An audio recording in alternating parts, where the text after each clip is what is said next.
तो जय हिंद सभी लोग को। आज हम लोग पढ़ने वाले हैं लोकसभा और राज्यसभा के बारे में, क्योंकि बहुत सारे लोग का क्वारी था कि सर थोड़ा सा राज्यसभा और लोकसभा के बारे में हमारी समस्याएं हैं, तो उसको सुलझा दीजिए, उसको पढ़ा दीजिए एक बार। तो ये क्लास हर एक कॉम्पिटिटिव एग्जाम के लिए हो या एकेडमिक एग्जाम के लिए हो, सबके लिए महत्वपूर्ण होने वाला है। तो सभी लोग इस नए चैनल पे आप लोग का स्वागत है, और सभी लोग इस नए चैनल को एक बार सब्सक्राइब कर देंगे और बहुत प्यार से इस क्लास को समझने का प्रयास करिएगा। तो आज हम लोग जानने वाले हैं लोकसभा और राज्यसभा के बारे में। जैसा कि आपको पता होगा मेरे प्यारे वो लोग कि लोक जो हमारा संसद होता है, जो हमारा पार्लियामेंट होता है, तो संसद के 3 अंग होते हैं। संसद के 3 अंग होते हैं। पहला होता है लोकसभा। क्या होता है बुआ लोग? कि लोकसभा हमारा होता है, ठीक है ना। दूसरा जो होता है वो होता है राज्यसभा। क्या होता है? राज्यसभा। राज्यसभा के बारे में पढ़ना होता है, ठीक है। राज्यसभा हमारे संसद के अंदर आता है। और थर्ड होता है राष्ट्रपति। क्या होता है? राष्ट्रपति। तो हम लोग नेक्स्ट क्लास के अंदर राष्ट्रपति और उपराष्ट्रपति के बारे में पढ़ेंगे, उनके बारे में डिटेल में समझेंगे। लेकिन इस क्लास के अंदर सिर्फ और सिर्फ लोकसभा और राज्यसभा यानी निचली सदन और ऊपरी सदन के बारे में बेहतरीन से समझने का प्रयास करेंगे। तो आइए ध्यान से शुरू करते हैं लोकसभा का ये प्यारा सा सेशन, उसके बाद राज्यसभा को पढ़ेंगे कॉन्सेप्ट के साथ। तो सबसे पहले लोकसभा के बारे में हम जानकारी हासिल करते हुए आगे बढ़ते हैं और लोकसभा के बारे में जानते हैं। देखिए, लोकसभा के अंदर जितनी भी शक्तियां हैं वो संविधान के किस अनुच्छेद में दिया गया है? तो संविधान के किस अनुच्छेद में निहित है? तो आर्टिकल 79 से लेकर के आर्टिकल 122 तक, यानी 79 से लेकर के 122 तक दिया गया है। अब ध्यान से समझिए, इसमें 3 आर्टिकल काफी महत्वपूर्ण होता है, जिसको हर एक कॉम्पिटिटिव के एग्जाम देने वाले बच्चे, चाहे एसएससी हो, रेलवे हो, बैंकिंग हो, किसी भी कंपटीशन की तैयारी करने वाले बच्चों के लिए ये याद रखना जरूरी है और बहुत प्यारा सा है, इसलिए याद भी कर लीजिए आप लोग। क्या भाई? 79, 80 और 81, यानी 79, 80 और 81। 79 क्या कहता है? संसद का गठन। संसद का गठन संविधान के किस आर्टिकल के तहत होता है? तो अनुच्छेद 79 के तहत, ठीक है। राज्यसभा का गठन किसके द्वारा होता है? राज्यसभा का गठन किस अनुच्छेद के द्वारा होता है? तो आर्टिकल 80 के द्वारा। और लोकसभा का गठन किसके द्वारा होता है वो लोग?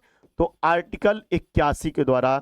ये तीनों आर्टिकल, तीनों अनुच्छेद आप लोग याद रखिएगा, क्योंकि ये बहुत महत्वपूर्ण है। 79, 80 और 81, ठीक है ना। चलिए, लोकसभा का गठन कब होता है वो लोग? 1952 में, यानी लोकसभा का पहला आम चुनाव होने के बाद, यानी फर्स्ट इलेक्शन के बाद। फर्स्ट इलेक्शन के बाद जो होता है वो आपका लोकसभा का गठन होता है। तो सबसे पहले आपके दिमाग में चला होगा कि सर फर्स्ट इलेक्शन का कब हुआ था, ये भी तो थोड़ा सा बता दीजिए। तो याद रखेंगे 25 अक्टूबर 1951 से 21 फरवरी 1952 को रिजल्ट आया था। यानी एक लंबे टर्म तक पहला आम चुनाव हुआ था, एक लंबे टर्म तक, यानी 25 अक्टूबर 1951 से चुनाव शुरू हुआ था और 21 फरवरी 1952 में चुनाव का रिजल्ट आता है, पहला आम चुनाव में, ठीक है, जिसमें कांग्रेस को पूर्ण बहुमत के साथ सरकार बनती है। तो यहां पर पहला आम चुनाव था। इस पहले आम चुनाव के बाद, यानी कब भाई? तो 17 अप्रैल 1952 को लोकसभा का गठन होता है। यानी पहले लोकसभा के आम चुनाव के बाद लोकसभा का गठन हुआ है। कब? डेट याद रखने के लिए याद रखिएगा, 17 अप्रैल 1952, क्योंकि आज के एग्जाम में सब यही पूछ रहा है ना भाई, सारी कॉन्सेप्ट पूरे डेट के साथ पूछ रहा है, तो याद रखेंगे, ठीक है ना। इसकी अवधि कितनी होती है? 5 वर्ष। लोकसभा को 5 वर्ष में भंग किया जाता है। लोकसभा के सदस्यों की अवधि कितनी होती है? 5 वर्ष। लोकसभा के जो मेंबर चुने जाते हैं वो सिर्फ 5 वर्ष के लिए ही चुने जाते हैं, याद रखेंगे आप लोग, ठीक है। इसके अधिकतम जो संख्या कितनी हो सकती है यहाँ पे सदस्यों की? 552, और वर्तमान में कितने हैं? 543। वो लोग आपको पता होगा ना कि लोकसभा के जो सदस्य होते थे चुने द्वारा, जो चुने जाते थे, वो टोटल 545 हो जाते थे। यानी 543 का चुनाव होता था जिनको जनता चुनती थी, और 2 जो होते थे वो एंग्लो इंडियन होते थे, एंग्लो इंडियन होते थे। तो आपके मन में चला होगा ये चीज कि सर ये 243 फिर कैसे हैं, 2 कहां चले गए? तो जो एंग्लो इंडियन थे उनको अब हटा दिया गया है। यानी संविधान के अंदर 1/4 यानी 104वां संविधान संशोधन किया गया 2020 में। कब? 104 यानी 104वां, यानी 1/4 जो हमारा संशोधन किया, 104 संशोधन 104वां संशोधन कब हुआ भाई? 2020 में। और उसके द्वारा जो एंग्लो इंडियन थे इनको हटा दिया गया।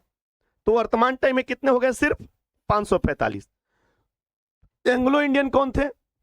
तो एंग्लो इंडियन का ये कॉन्सेप्ट है कि जैसे यूरोपीय लोग हमारे देश पर राज किए, हमारे भारत में आए, तो जब हमारे भारत में यूरोपीय लोग आए तो यहां पर वहां के जो पर्सन थे, वहां के जो आदमी थे भारत में आए और भारत के किसी महिला से मान लो विवाह कर लिए, तो उनका जो बच्चा होगा ना उसको एंग्लो इंडियन कहेंगे। क्या कहेंगे? Anglo Indian. यानी यूरोपीय और भारतीय महिला से जो बच्चा पैदा लिया उसको कहते थे एंग्लो इंडियन। तो जब देश आजाद हुआ तो ये स्थिति है, तो जो अंग्रेज थे, जो यूरोपीय लोग थे वो तो चले गए, लेकिन उनके बच्चे, उनकी बीवी यहीं पे रह गई। तो उनके हक के लिए, उनके अधिकार के लिए सरकार ने 2 सदस्यों को मनोनीत करने का निर्णय लिया जो राष्ट्रपति के द्वारा मनोनीत होते थे। लेकिन भाई देश को आजाद हुए एक लंबे टर्म तक हो गया था 2020 में, तो अब कहां ले एंग्लो इंडियन? तो सब भारतीय हो गए। तो सरकार के द्वारा बहुत बेहतर पहल किया गया कि एंग्लो इंडियन को हटा दिया गया, इनकी कोई जरूरत ही नहीं है। लेकिन सरकार को एक बेहतर पहल यहां पे और करना चाहिए कि ठीक है, यहां पे हटा देने के बाद एक उसी संशोधन के द्वारा 2 दिव्यांगों को मनोनीत करना चाहिए था। जो दिव्यांग है ये लिख देना चाहिए थी कि 2, अब जहां एंग्लो इंडियन को मनोनीत किया जाता था वहां पे जो दिव्यांग होंगे उनको मनोनीत किया जाएगा। सरकार को अगर ये सलाह दी गई होती तो बहुत बेहतर विकल्प होता, ताकि जो दिव्यांग जन है अपने हक अधिकार के लिए लोकसभा में अपनी आवाज को बुलंद कर सकेंगे। अब सरकार को कौन सलाह देता है हमें तो पता नहीं चलता यार। नई सलाहकार है तो एकागो हम लोग को ले चलो, उस सबसे तो बेहतर सलाह हम लोग दे ही पाएंगे, कोई दिक्कत नहीं है। क्योंकि आज के जनरेशन और आज के सिचुएशन को हम लोग बेहतर समझते हैं उन अधिकारियों से, उन नेताओं से। ये बात है, क्योंकि इस सिचुएशन और इस जनरेशन को हम लोग जी रहे हैं और देख रहे हैं। तो ये एक बेहतर विकल्प हो सकता था सरकार को, अगर ये यहां पर दिव्यांगों को दे दिया जाता तो, है ना। लेकिन ये आप लोग को याद रखना है अपने क्यूज के मतलब जीके के तहत कि 104वां संविधान संशोधन कर करके 14 संविधान संशोधन कर करके 2020 में यहां से एंग्लो इंडियन को हटा दिया गया। ठीक है, कोई दिक्कत की बात नहीं है। तो अभी वर्तमान कितने हैं? 543। ठीक है। चुनाव प्रणाली देखा जाए तो डायरेक्ट जनता के द्वारा चुन के जाते हैं, जनता इसमें वोट देती है और जनता के द्वारा चुन के जाते हैं। और अगर आप लोकसभा का मेंबर बनना चाहते हैं, एमपी बनना चाहते हैं, मेंबर ऑफ पार्लियामेंट बनना चाहते हैं लोकसभा के अंदर, तो आपका एज कम से कम 25 वर्ष होने चाहिए। ठीक है। इसके जो अध्यक्ष होते हैं वो स्पीकर होते हैं। लाइक कहने का मतलब होता है कि लोकसभा के जो सदस्य होते हैं वो मिल करके अपने अध्यक्ष का चुनाव करते हैं। जो जीतता है उसको अध्यक्ष बनाया जाता है, जिसको लोकसभा का स्पीकर हम लोग कहते हैं। ठीक है। तो ये लोकसभा से जुड़ी चीजें थी जिसको आशा करते हैं आप लोग समझ गए होंगे। चलिए नेक्स्ट पॉइंट पे अगर बात करते हैं हम लोग कि विशेष शक्तियां, लोकसभा के पास विशेष पावर क्या है, विशेष शक्ति क्या है? तो सबसे पहला पावर है मनी बिल, केवल लोकसभा में पारित होता है। जो धन विधेयक होता है वो सिर्फ और सिर्फ लोकसभा में पारित होता है, राज्यसभा में पारित नहीं होता है। किस आर्टिकल के तहत? तो आर्टिकल 110 के द्वारा, आर्टिकल 110 है ना, के अंदर उल्लेख किया गया है मनी बिल का, यानी धन विधेयक का, जो कि सिर्फ लोकसभा में पारित होगा, राज्यसभा में नहीं जाता है। ठीक है। दूसरी बात कि इसके पास विशेष पावर यह कि बजट, जो सरकार हर साल बजट लाती है वो बजट कहां पारित होगा? लोकसभा में होगा, राज्यसभा में नहीं होगा। ये स्पेशल शक्ति सिर्फ और सिर्फ लोकसभा के है। ठीक है। उसके बाद सरकार लोकसभा के प्रति उत्तरदायी होती है, यानी जो जनता के द्वारा सरकार चुनी जाती है, जो प्रधानमंत्री और जो उनका मंत्रिमंडल होता है वो जनता के प्रति उत्तरदायी होते हैं। तो जनता के द्वारा चुने गए लोग कौन है? लोकसभा के मेंबर हैं। तो जो सरकार होगी वो लोकसभा के लिए उत्तरदायी होगी, क्योंकि जनता के, देखिए जैसे प्रधानमंत्री हैं तो किसके लिए उत्तरदायी है? जनता के लिए। और जनता किसको भेजी है? तो लोकसभा में चुनकर भेजी है। तो वो जनता के जो मेंबर चुने गए हैं उनको जवाब देने के लिए, किसी भी बात के लिए बाध्य रहते हैं कि भाई ये काम क्यों नहीं हो रहा है, तो आप जवाब दीजिएगा कि क्यों नहीं हो रहा है। तो ये लोकसभा के लिए उत्तरदायी होती है सरकार। ये दिमाग में आप लोग रखिएगा, क्योंकि लोकसभा जनता का सजा, मतलब जनता की सभा होती है। ये बात याद रखेंगे। ठीक है। ये पावर होता है। उसके बाद नो कॉन्फिडेंस मोशन केवल लोकसभा में ही लाया जा सकता है। नो कॉन्फिडेंस मोशन का मतलब होता है वो अलग, अविश्वास प्रस्ताव,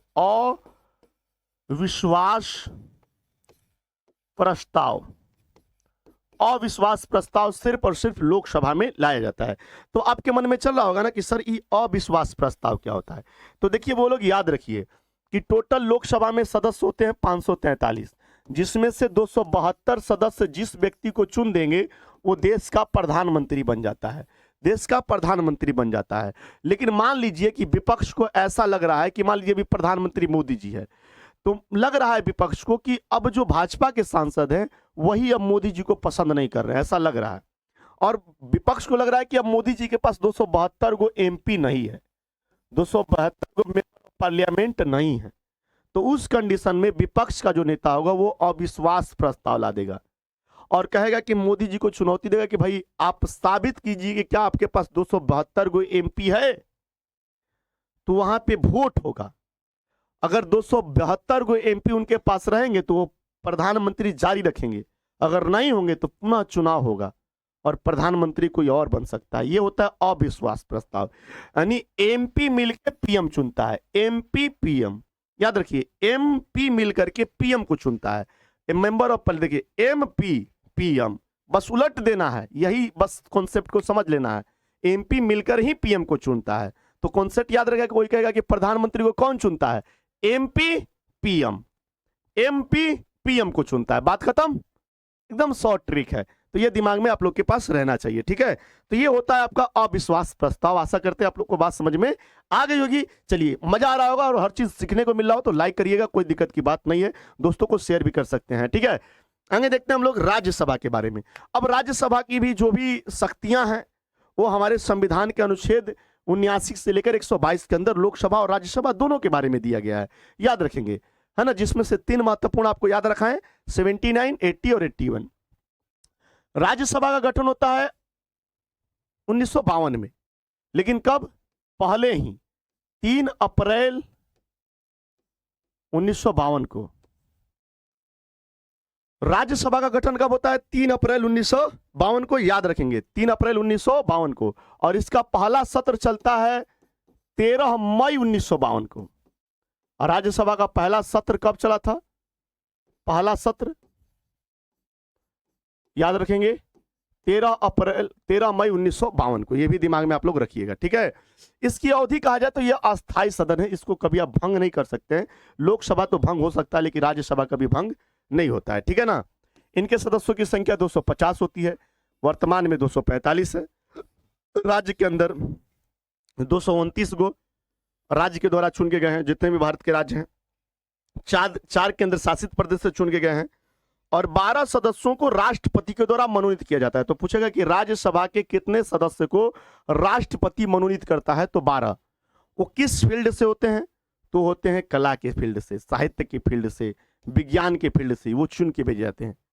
खेल के क्षेत्र से वो चुन कर भेजे, जैसे सचिन तेंदुलकर को भेजा गया था राज्यसभा के अंदर, वो राष्ट्रपति मनोनीत करता है। उनके मतलब कह सकते हो कि अगर उस लायक हैं, तब कोई एक्टर है बढ़िया है तो उनको राज्यसभा में भेजा जाता है, या कोई साहित्यकार हैं बेहतरीन हैं तो उनको राज्यसभा में भेजा जा सकता है, या जो कोई विज्ञान से जुड़े भी व्यक्ति हैं तो वो भी राज्यसभा में भेजे जा सकते हैं, राष्ट्रपति उनको भेज सकते हैं, ठीक है। वो 12 को मनोनीत करने की पावर होती है राष्ट्रपति के अंदर, ठीक है। राज्यसभा का सदस्य बनने के लिए कम से कम वो लोग आप लोग को 30 वर्ष की एज होनी चाहिए, याद रखेंगे। राज्यसभा का न्यूनतम आयु 30 वर्ष होनी चाहिए और लोकसभा के लिए 25 वर्ष। इसका जो अध्यक्ष होता है वो उपराष्ट्रपति होता है। जैसे लोकसभा का जो अध्यक्ष होता है आप लोग देखे थे वो उनके द्वारा चुने जाते हैं, लेकिन राज्यसभा का जो अध्यक्ष होता है वो उपराष्ट्रपति जो हमारा है वही होता है, यानी वाइस प्रेसिडेंट जो हमारा है वो क्या होता है, वो लोग राज्यसभा का अध्यक्ष होता है, चेयरमैन होता है, ठीक है। चलिए आगे देखते हैं इसके पास विशेष शक्ति क्या है। इसके पास विशेष शक्ति है नई अखिल भारतीय सेवाओं का निर्माण करना। आर्टिकल 312 के तहत राज्यसभा के सदस्यों के पास ये पावर है कि अगर 2/3 बहुमत अगर राज्यसभा में ये चाह जाए, राज्यसभा के 2/3 बहुमत अगर चाह जाए तो ऑल इंडिया सर्विस यानी अखिल भारतीय सेवा, ऑल इंडिया सर्विस, जैसे है ना UPSC, union public service commission, तो उस प्रकार जैसे यूपीएससी एक संस्था है तो वैसी एक संस्था ये बना सकती है। कौन बना सकती है, राज्यसभा। राज्यसभा चाहे तो यूपीएससी ऐसे एक संस्था को स्थापित कर सकती है। उसके लिए राज्यसभा के 2/3 बहुमत की जरूरत होगी। अगर 2/3 बहुमत को लगता है कि एक नया ऑल इंडिया सर्विसेज जैसा कोई संस्थान खुलना चाहिए, जैसे एसएससी एक संस्थान है, यूपीएससी एक संस्थान है, तो वैसी संस्थान एक ये भी खोला जा सकता है। किसके तहत खोला जा सकता है, तो आर्टिकल 312 के अंदर राज्यसभा के अंदर ये पावर है। तो ये विशेष शक्ति है राज्यसभा के अंदर, ठीक है। उसके बाद राज्य विषय को केंद्र सूची में लाने की अनुमति दे सकता है। राज्यसभा के पास ये पावर है कि अगर कोई राज्य का विषय है और अगर केंद्र सूची के अंदर वो आना चाहता है या केंद्र सूची के जो केंद्र सरकार वो चाहता है राज्य जो सूची का चीज है वो केंद्र सूची में आ जाए, तो राज्यसभा उसको ला सकती है अगर उसके पास बहुमत है तो। उसके बाद लोकसभा पर नियंत्रण नहीं, पर कानून में समान भूमिका होता है। जो राज्यसभा होता है लोकसभा को नियंत्रित नहीं कर सकता है, लेकिन कोई भी अगर कानून बन रहा है तो उसमें राज्यसभा का भी उतना ही योगदान रहेगा जितना लोकसभा का है। यह विशेष पावर होता है राज्यसभा के अंदर। आगे बात करते हैं कि अगर लोकसभा राज्यसभा में विशेष क्या अंतर है भाई, क्या अंतर है लोकसभा और राज्यसभा में? विशेष अंतर जो बार बार पूछा जाएगा, याद रखेंगे, बिंदु याद रखेंगे। लोकसभा और ये राज्यसभा, लोकसभा निचला सदन है, राज्यसभा उच्च सदन है। यहां प्रत्यक्ष चुनाव होता है, यहां अप्रत्यक्ष चुनाव होता है। जो यहाँ पे जो एमएलए होते हैं वो मिलकर, जो एमपी होते हैं वो मिलकर के इनके सदस्यों के चुनाव करते हैं, राज्यसभा के सदस्य का। लेकिन यहाँ जनता चुनती है सीधा। इनके लिए अधिकतम आयु जो होता है 25 वर्ष और इसके लिए न्यूनतम आयु 25 वर्ष, इसके लिए 30 वर्ष होना चाहिए। ये 5 वर्षों के लिए चुने जाते हैं और ये अस्थायी होते हैं। ऐसे तो ये 6 वर्ष के लिए होते हैं लेकिन अस्थायी होते हैं। लाइक इसमें ये होता है ना कि हर 2 वर्ष में रिटायर होते हैं 1/3 सदस्य। 1/3 मतलब 245 है मान लीजिए, तो 245 का कितना होगा? 3 8 24, 3 81 पॉइंट कुछ मान लीजिए, यानी 81-82 जो सदस्य होंगे वो लोग हर साल रिटायर करेंगे और हर साल मतलब हर 2 साल पर रिटायर करेंगे और उनके जगह पर वहां पर चुनाव होगा और वो नए सदस्य उसमें बनेंगे। हर ये 2 साल का नियम होता है। तो राज्यसभा के जो सदस्य होते हैं ऐसे तो 6 वर्ष उनकी आयु होती है, 6 वर्ष के लिए चुने जाते हैं।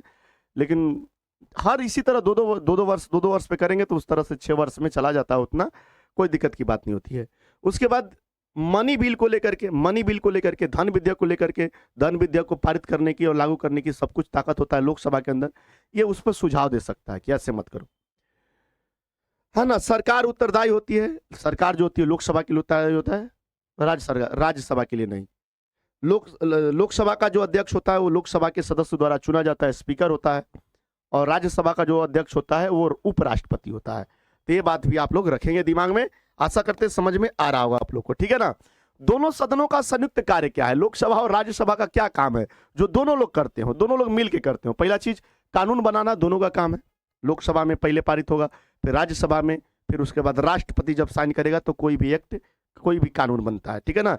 जैसे कोई नॉर्मल बिल है तो बिल लोकसभा में पारित हो गया तो उसके बाद राज्यसभा में पारित होगा, फिर उसके बाद राष्ट्रपति जब अंतिम मुहर मारेगा तो जाकर एक एक्ट का रूप लेता है, एक बिल बनता है।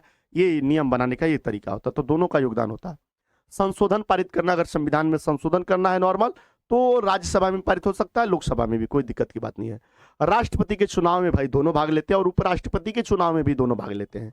राष्ट्रपति पे महाभियोग अगर लगाना हो तो भी इन दोनों का ही बराबर योगदान होता है।